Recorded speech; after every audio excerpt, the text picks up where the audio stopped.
অন্তরে সচেতন হয়ে ওঠাই সাধনা। নতুবা নতুবা বলছে সচেতনতাকে গুরুত্ব না দিলে সাধনাটা অবচেতনে অহংকারী হবে। দেখুন, এটা খুবই খুবই ক্লাসিক উদাহরণ। যদি সচেতনতাকে যদি গুরুত্ব না দিই, সাধনাটাই কিন্তু আমার অহংকার হয়ে যাবে গিয়ে। কেননা অহংকার আধ্যাত্মিক পথও ধরে ফেলে। আমি খুব সাধনা করছি, আমাকে তুমি কি বোঝাবে? আমি সকাল থেকে উঠে আমি সাধনা করতাম। সাধনা তোমার হয়ে গেল অহংকারের পুঁজি।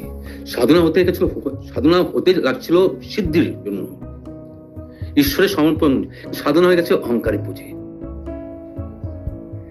এটা আমি ত্যাগ করেছি, কিন্তু আমি ত্যাগী ভাবটাকে ত্যাগ করতে পারিনি। দেখুন, খুব সূক্ষ্ম পয়েন্ট। আমি ত্যাগ করেছি, খুব ভালো কথা, কিন্তু আমি যে ত্যাগ করছি এই ভাবনাটাকে ত্যাগ করতে পারছি না। প্রথম যখন আমি ভগবানের কাছে এসে গল্পটা আবেদন করি, একজন ভক্ত আসতেন, উনি আমাদের প্রথম সেক্রেটারি ছিলেন। তখন আমাদের সংগঠন জাস্ট বার্ডিং ফর্ম। আমি 35-36 বছর আগে কথা বলছি।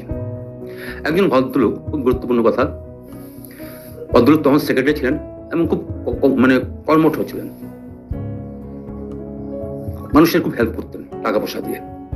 এসে ভগবানকে বলতেন, আমি আজকে এই হেল্প করেছি, আজকে না রাস্তায় পথে দেখেছি 3টে গরিব, আমি দোকান থেকে কিছু পুরি সবজি খাইয়ে দিয়েছি, এবার একদিন এত কম্বল দিয়েছে, এই ধরনের কিছু বলতো, প্রায় বলতো। উনি প্রথম বাবা বলতেন। তারপর না একদিন, বেশ কিছুদিন হয়ে গেছে গিয়ে এটা চলছিল, একদিন ভগবান বললেন যে তুমি না এখন থেকে এইসব পয়সা খরচ করার দরকার নেই, তুমি এখন এইসব কাজ বন্ধ করে দাও। যে শুনছে উনি অবাক হলেন। অবাক তো হবেনি, কেন মানুষের সেবা করতেন, ইয়ে করতেন। এখন তিনি মানা করলেন। এটা কি? এসে না অন্যান্য ডিভোটির কাছে গিয়ে বলছেন, এটা কি হলো? গুরুজিটা, তখন গুরুজি ডাকতো, গুরুজি এটা কি করলো? গুরুজি কেন এটা করলো? এটা তো ঠিক হয়নি। উনি কি চান আমার থেকে টাকা নেবে? অন্যকে টাকা দিচ্ছে, অন্যকে সেবা করছে, এটা ওনার ভালো লাগছে না। ওনার কি উদ্দেশ্য কি?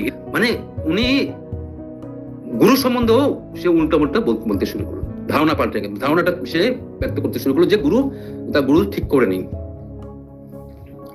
একজন ভদ্রলোক যাকে বলছো, সে বলছে, দেখো তোমাকে যখন বলছে তুমি মানো না, তুমি মানো, তোমাকে যখন বলছে তুমি মানো, পরে তুমি, এবং লাস্টের দিকে না উনি পরের দিকে ডেভিয়েট হয়ে যায়। সেবা করতে করতে সেবার অহংকার হয়ে গেছে, আলটিমেটলি ইগো দাঁড়িয়ে গেছে।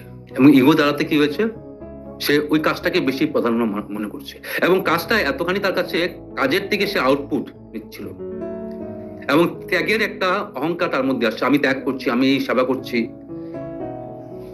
এবং এটাকে সে পুঁজি বানিয়ে ফেলছে।